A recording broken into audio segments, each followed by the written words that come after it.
going to want you to sign. Like, they're not going to give you that opportunity. Not just that, you get your own office, you're isolated. Yeah. And the one thing I always liked about it was the community and the collaboration is kind of pushed. Not, yeah. You know. Well, I mean, it's not necessarily pushed, but it's all around you. So you can't, not take advantage of it, you know. Right, but I mean, you guys do stuff to bring everyone together. You have after hours things. There was a happy hour tonight. I know. I mean, that you had you forgot about us. Sorry. No, it's all right. I didn't forget. No, but that's the type of things that I guess not saying you have to do, but like that makes it better. That makes it inclusive. That makes it like, hey, I want to be here because it's a more than just a desk and a right. I think for us, so what we figured out is that so that original problem, it was just a few friends wanting to get together, like to be like completely real. We didn't know what we were doing at all, and then we kind of figured it out. Say, hey, a few years suddenly later. We're a podcast network. That's how it should be. I mean, you should really just test out a bunch of ideas and find one that works, right? And I think also there was that missing inclusivity, that place where like people could just go to just get connected to everything. Like we're kind of in a way like a welcome center for businesses. And so it's really interesting because there's definitely more competition moving downtown. I think there still will be as, the market is emerging and keeps growing. But I still think that's always going to be missing. I think there's a lot of like super sexy, expensive, like exclusive spaces. And that's kind of the Silicon Valley and the New York way. I think Bamboo is the more down-to-earth, affordable. We're kind of more like Midwestern brand where we just serve everybody. So we have a lot of startups. God, I thought she was about to say that it's more Detroit. No. I mean, I think see we Detroit could like Bamboo does. No, don't but that's an example of like how much right now people want to feel included. And I think if you're intentional about it and then you serve more people, you can do business better. You can make more money if you do the right thing and. Well, we've been seeing companies dive into Detroit that came from the coast, wherever, and say, "Hey, we're here," and no one cares. 11 months later, hey, bye. We're gone. Right? Yeah. And then the whole company folds too. Yeah. Did Iron Yard? The whole thing. Well, the whole thing. Yeah. Oh my God! They were shuttering like locations, but no. Oh my God! Bye, Felicia. Sorry. Yeah, but that's my fear is that now that we're finishing kind of our new location at 1420, like where do we go next? And how do you expand so that it's not too fast so you don't do that shit? Well, and honestly, I mean, like that's the I mean, it's the same challenges that we've got. It's, you see that there are opportunities and areas that you could grow. How do you do it intelligently? You know what I mean? Because, I mean, that's like our whole thing, and it sounds like you're doing the exact same thing, is we go where we're pulled. We don't try to push our way in somewhere. It's just, it doesn't make sense. But if there's enough of a pull, we'll take a closer look and see how we can make it work. And I'm guessing by that you mean where your audience or your people want you to be, right? Your customers. And I think that's kind of why we expanded in the first place. So we were talking off air about how Bamboo wants to do a second location soon in Metro Detroit. And you have to go kind of where you're pulled. But it's also interesting because after you guys have been doing this for what? How many years? We've been forever. 4 doing the network, but 4 in the podcast network. Been doing IT in the East since 2001. But once you get to so we're 4 years too. So once you get to a few years and things start working, you also have more risk. You kind of feel like the risks are they weigh more on you. Like you have to make the right decision. I mean, it's like now you have this. Well, because you can't start small the next one because you're already big. And everyone's watching and wants to be. Well, it's like Roosevelt's. We loved that bar. It was at 12 on Orchard Lake in Farmington Hills. It was phenomenal location. It cranked. It was great. They risked everything and mortgaged themselves to the hilt to open a new pool hall on Hall Road right down the street from Snookers. Guess what? That one went under and took the one at 12 on Orchard Lake with it. I mean, the struggle is real. I mean, and you don't take remember when you first started, we didn't outlay anything. It was kind of we tiptoed our way in. Yeah, and when you get to that point, you can't anymore. No, we can't tiptoe our way in anymore. Well, look at what we just the DSDT studio. It's tight. It's better than any studio. Well, I won't say better, but I mean it's a different class of studio than we have here. Yeah, I mean you have to improve and make changes, and it's interesting. Why did you feel like you had to upgrade that one? Well, honestly, I'm always, experimenting and tweaking with stuff. Like, we're opening Studio 4 here and went with a round table instead of an oval table, and, the spider mic arms instead of the tabletop ones. Just figure out what works. And we're going to better. be there to do the training stuff anyway. Yeah.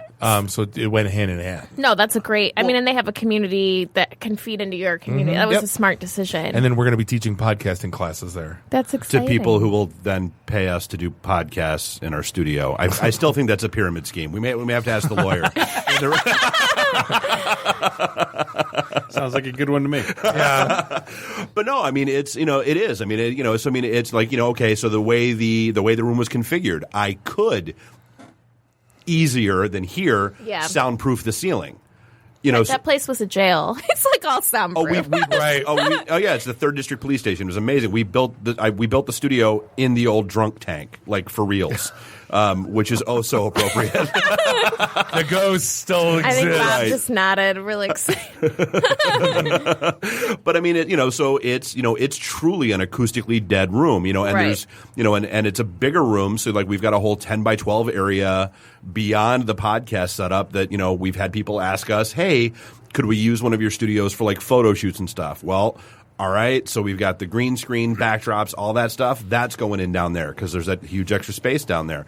We'll see what happens. And if it gets used, maybe we'll look at doing that, either here or someplace else. But I think what you just brought up about experimentation and tweaking, like that's super important. I feel like, I'm thinking in the tech space, there's a lot of buzz and sexiness and like raising large funds, but most of those companies actually close down and don't work out.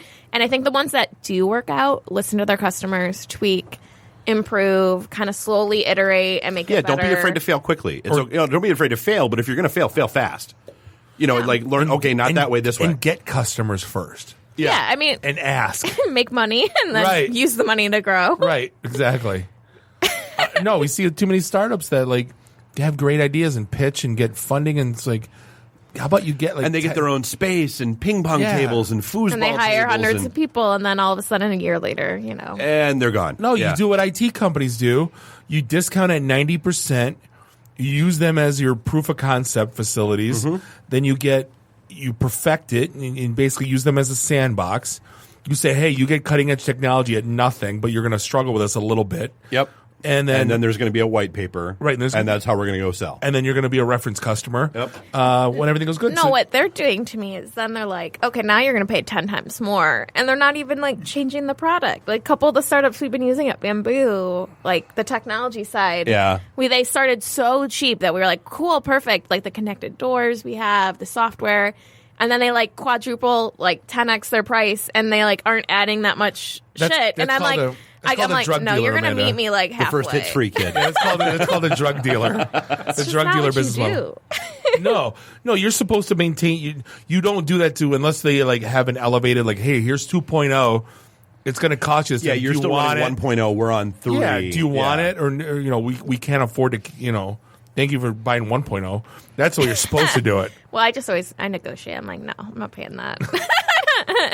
And you still need me, so you're gonna meet me in the middle.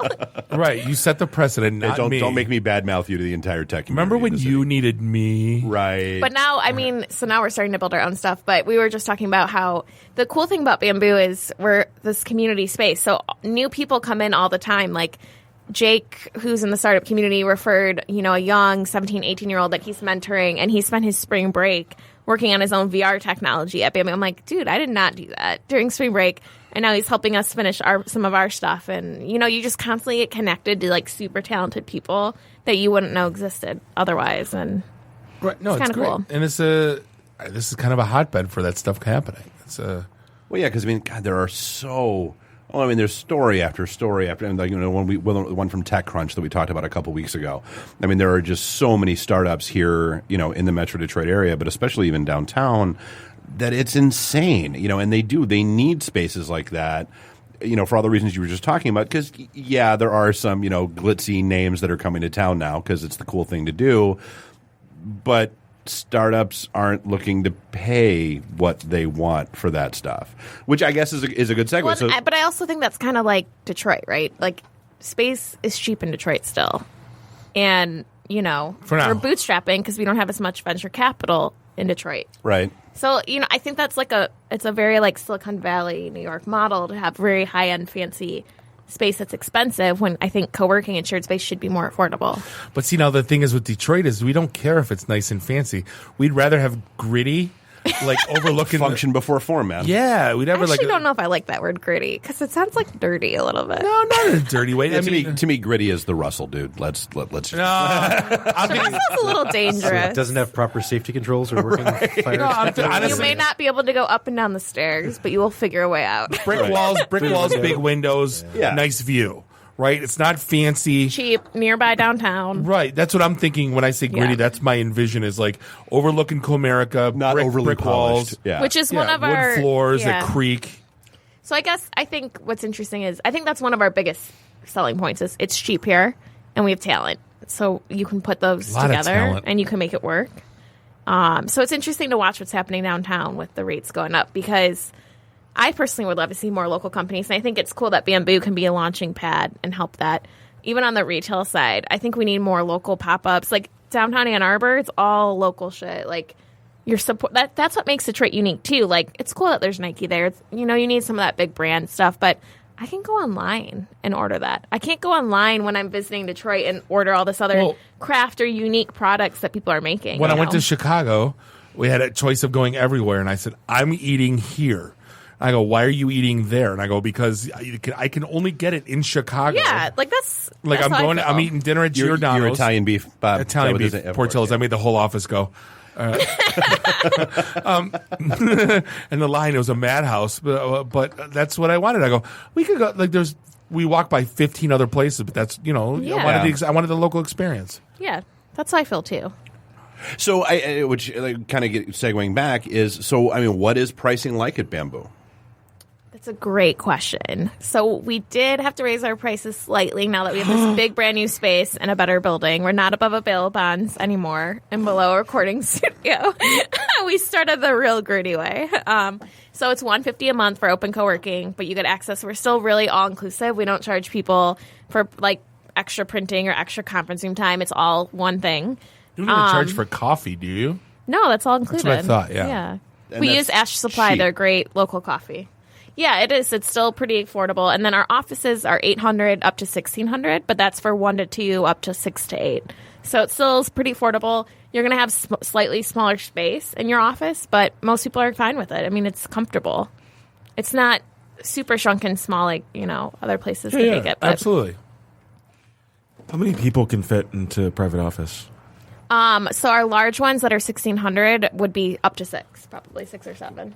But some people share them. Some people travel, and the thing about co-working, if you have a floor of open, you can hire people and put them down there of your private office above.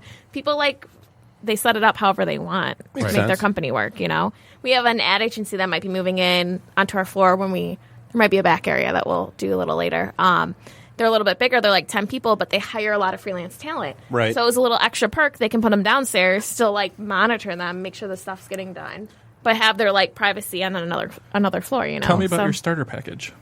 Oh, so we do have this new starter package. It's mail services. So a lot of people want a downtown Detroit address. MALE or MAIL? MAIL. Just checking. Packages, mail. And then for $50 a month, so we'll handle all your mail. How much? $50 a month. Okay. We'll be your remote office, handle all your mail. But we'll also let you come to all of our events, get all of our discounts on our workshops, all of our extra perks. So it's a good way, if you're just getting started and you don't want to do the open co-working just yet, you can still be connected.